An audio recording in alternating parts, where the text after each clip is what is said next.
फर्जी भारतीय दस्तावेज बनाकर बांग्लादेशी को भारत में कराया जा रहा है घुसपैठ। डीएसपी ने दी विस्फोटक जानकारी। Every drop of water counts. SBM Gold's water tank is the most sustainable and durable water storage solution available. Our hashtag असली commitment. फर्जी तरीके से भारतीय दस्तावेज बनाकर बांग्लादेशी को भारत में घुसपैठ कराया जा रहा है। दक्षिण दिनाजपुर जिला पुलिस के डीएसपी विक्रम प्रसाद ने एक प्रेस कॉन्फ्रेंस आयोजित कर बांग्लादेशी नागरिक की गिरफ्तारी के बाद यह विस्फोटक जानकारी दी है। उल्लेखनीय है कि 14 जनवरी को पुलिस ने एक बांग्लादेशी नागरिक को अवैध रूप से भारत में प्रवेश करने के आरोप में गिरफ्तार किया था। इसके बाद पुलिस ने घटना की जांच की। पुलिस ने बांग्लादेशी घुसपैठियों से पूछताछ की तो 2 लोग मिले। इसके तुरंत बाद पुलिस ने हिली थाना अंतर्गत दुमरोन से एक टोटो चालक समेत कुल 3 लोगों को गिरफ्तार कर लिया। विक्रम प्रसाद ने बताया कि पुलिस द्वारा गिरफ्तार डुमराव क्षेत्र निवासी कुश बर्मन पर घुसपैठियों को अवैध रूप से सीमा पार कराने का आरोप है, जबकि इस क्षेत्र का निवासी मिजानुर रहमान घुसपैठियों के लिए फर्जी भारतीय दस्तावेज बनाने में संलिप्त है। हालांकि पुलिस अधिकारी के बयान से संकेत मिलता है कि इस गिरोह का नेटवर्क और भी व्यापक है। डीएसपी विक्रम प्रसाद ने बताया कि जांच कर पता लगाया जाएगा कि इसमें और कौन-कौन शामिल है। স্যার আজকে প্রেস মিট গেছেন বিষয়টা গত 14 তারিখ 14/1/2025 আমাদের হিলি থানার এলাকায় একজন বিডি ন্যাশনাল ধরা পড়ে।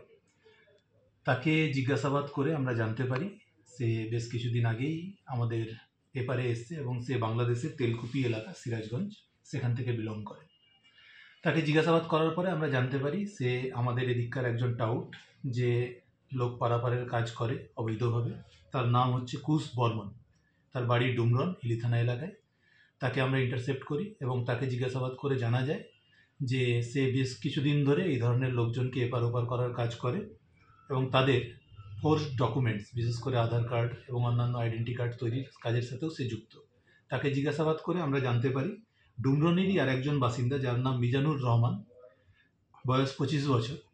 সে মূলত তার একটা কম্পিউটারের দোকান আছে এবং সেই কম্পিউটারের দোকানে এই কুশের মাধ্যমে যে বিডি ন্যাশনালরা এপারে আসে তাদের ছবিগুলো কালেক্ট করে এবং সেখান থেকে তাদের ফোর্স ডকুমেন্ট তৈরি করে।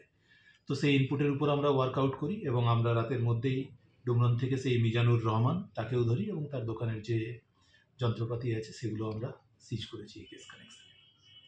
এই মুহূর্তে তাদের স্যার এখন অবধি কতজন এইভাবে এই পারে এসছে জানা গেছে? এখনও তাদের জিজ্ঞাসাবাদ চলছে, পুরোপুরি তথ্য এখন আমাদের হাতে নেই।